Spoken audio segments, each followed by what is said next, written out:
भूतिया हवेली का रहस्य।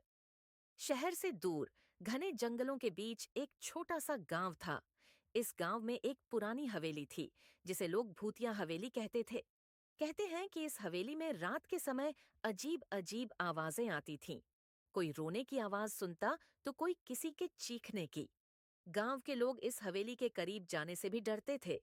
एक दिन शहर से कुछ दोस्त आरव, सना, विक्रम और नेहा गांव घूमने आए।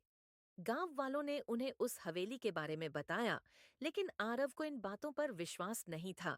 उसने तय किया कि वे चारों रात को उस हवेली में जाएंगे और सच्चाई का पता लगाएंगे। रात के 12 बजे चारों दोस्त हवेली पहुंचे।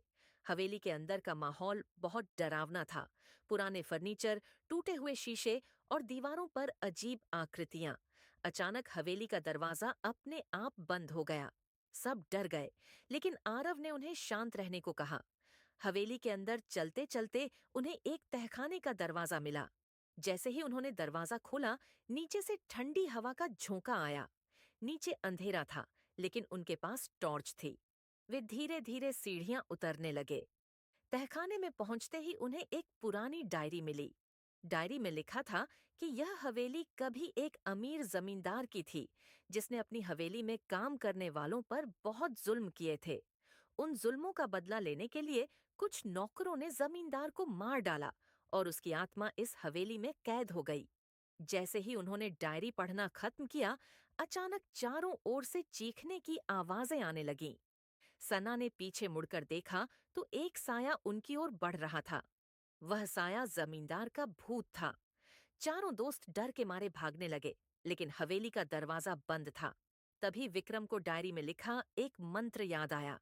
उसने हिम्मत जुटाकर मंत्र पढ़ा और भूत की चीखें और तेज हो गईं। कुछ ही देर बाद सब शांत हो गया। हवेली का दरवाजा खुल चुका था।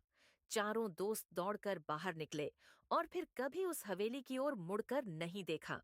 लेकिन जाते जाते वे समझ गए कि कुछ कहानियां सिर्फ सुनने के लिए होती हैं।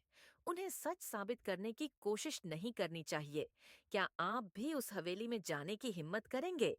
ऐसी कहानी एवियन वीडियो देखने के लिए हमारे चैनल को सब्सक्राइब करें।